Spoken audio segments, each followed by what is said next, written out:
Porque após o cumprimento de mandados de busca e apreensão na casa de Jair Bolsonaro e da prisão de pessoas próximas ao ex-presidente, o depoimento do ex-presidente à Polícia Federal, que estava previsto para acontecer ontem, foi adiado. Está aqui o Igor já com a gente. Igor, bom dia para você. Eu vi, Igor, uma declaração de um dos advogados de Bolsonaro dizendo que ele só falaria depois que os advogados tivessem acesso ao conteúdo da denúncia, coisa e tal. A gente sabe que esse momento de inquérito não necessariamente é um momento ali processual, e aí muitas vezes a polícia até segura essa informação. Como é que está isso, Igor? Os advogados já tiveram acesso? O Bolsonaro vai realmente depor? Por favor, bom dia para você mais uma vez. Os advogados já estão com o inquérito, já estão com os autos do processo, viu, Emanuel? Bom dia para você, também para todos que nos acompanham. Ontem, no início da noite, o ministro Alexandre de Moraes, do Supremo Tribunal Federal, quebrou o sigilo do inquérito. Então, na mesma hora em que a defesa teve acesso ao documento, nós da imprensa também tivemos acesso a esse documento. Então, a expectativa é que o ex-presidente Jair Bolsonaro venha até a sede da Polícia Federal, onde eu falo ao vivo, para prestar depoimento ainda hoje. Isso deve acontecer mais para o início da tarde, mais para o meio da tarde, mais ou menos, pelo menos essa é a expectativa que a gente tem. Então pode ser que Jair Bolsonaro preste depoimento ainda hoje. Ontem, como nós adiantamos aqui no Manhã no Ar, foram cumpridos 16 mandados de busca e apreensão e outros 6 de prisão preventiva aqui no Distrito Federal e também no Rio de Janeiro. Não há mandado de prisão, não houve mandado de prisão contra o ex-presidente Jair Bolsonaro, mas policiais federais foram até a casa dele, apreenderam o celular dele e a arma de fogo de um dos seguranças pessoais de Bolsonaro. Os outros, as pessoas que estão ligadas a ele, que foram presas, todas foram transferidas para uma cadeia específica. Por exemplo, Mauro Cid, que é tenente-coronel e também ex-assessor de ordens, ajudante de ordens de Bolsonaro, ele prestou depoimento aqui no prédio da Polícia Federal e foi transferido para o batalhão da Polícia do Exército. Já o major Sérgio Cordeiro foi transferido para o 32º Grupo de Artilharia de Campanha. O sargento Lucas Marcos do Rei foi para o 1º Regimento de Cavalaria de Guardas. Essas 3 pessoas estão presas aqui na capital federal. Agora, João Carlos Brecha e Ailton Gonçalves foram transferidos para a penitenciária de Benfica, que fica na zona oeste do Rio de Janeiro. Então, há sim uma expectativa para que Bolsonaro venha até a Polícia Federal para prestar depoimento. Ontem o dia foi cheio aqui por causa dessa operação, onde foram cumpridos esses mandados de busca e apreensão e também de prisão preventiva. Nós preparamos uma reportagem sobre a repercussão política e também os bastidores dos desdobramentos desse caso. Vamos acompanhar. A Polícia Federal cumpriu 16 mandados de busca e apreensão e 6 de prisão preventiva em Brasília e no Rio de Janeiro.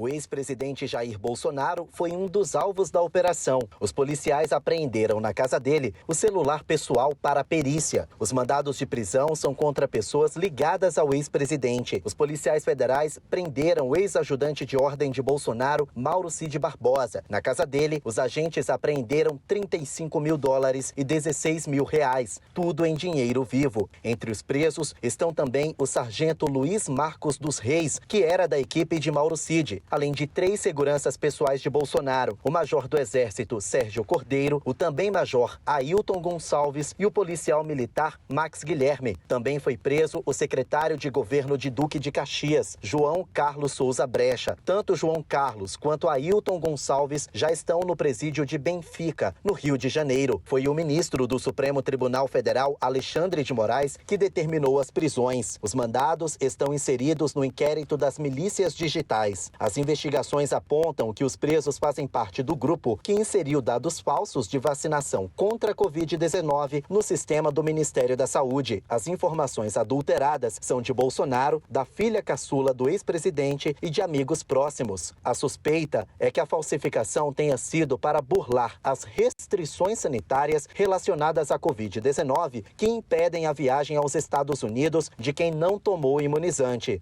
O depoimento do presidente Bolsonaro Bolsonaro foi adiado a pedido da defesa e tão logo a defesa tenha total ciência dos fatos, será agendado o depoimento. Se tem um assunto que é de domínio público do Brasil e até mesmo do mundo, é a posição do presidente quanto à vacinação.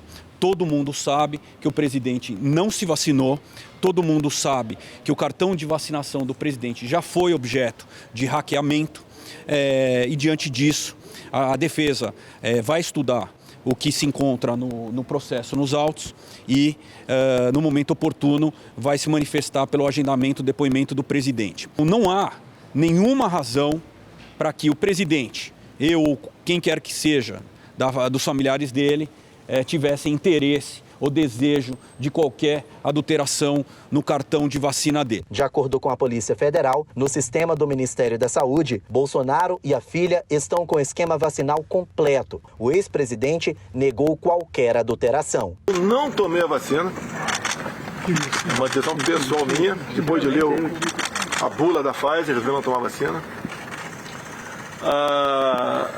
O cartão de vacina da minha esposa também foi fotografado. Ela tomou a vacina nos Estados Unidos, na Janssen, né?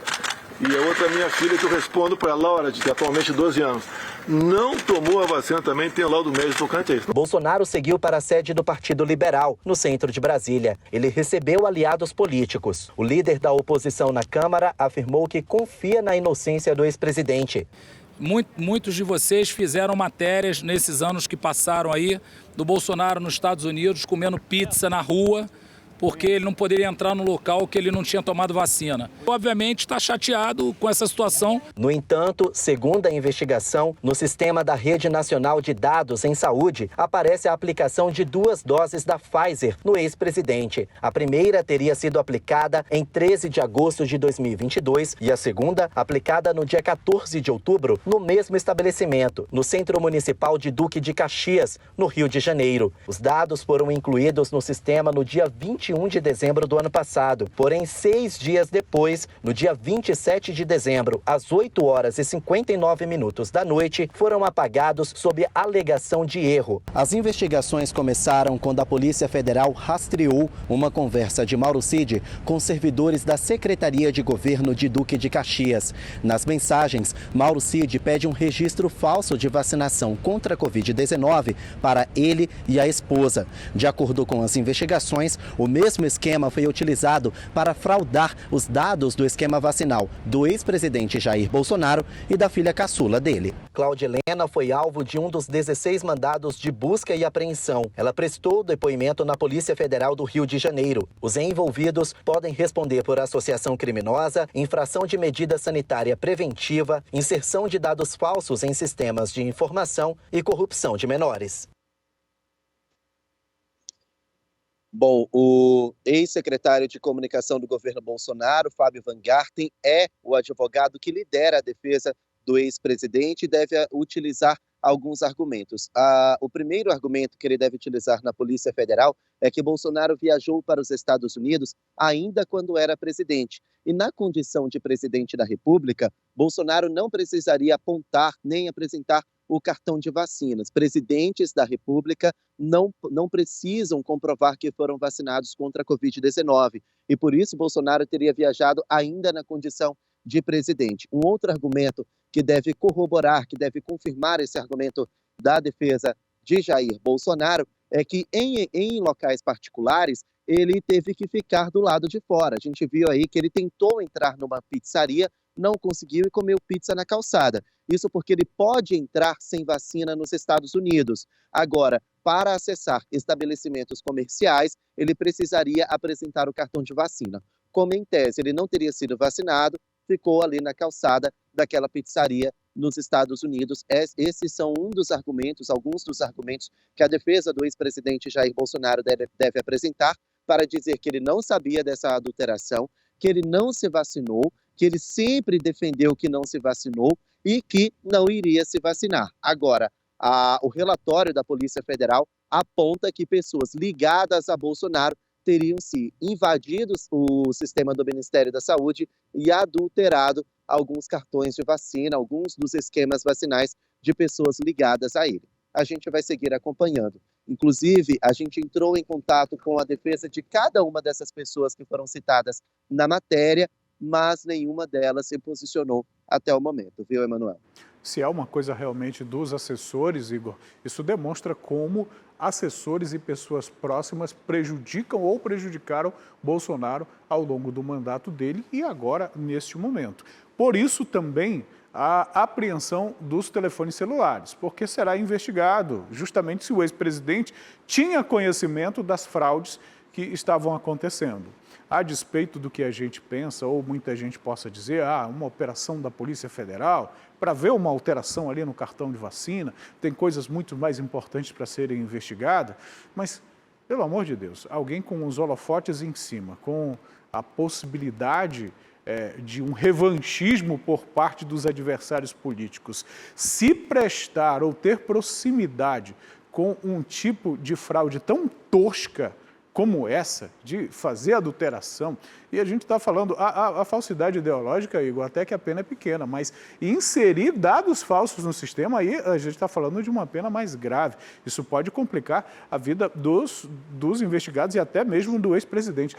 Eu tenho outro assunto para a gente, não tem muito tempo hoje, Igor, mas só para te perguntar, as prisões realizadas, elas são preventivas ou são temporárias? Tu teve acesso, né, a esse documento que foi retirado o sigilo por parte do Alexandre de Moraes?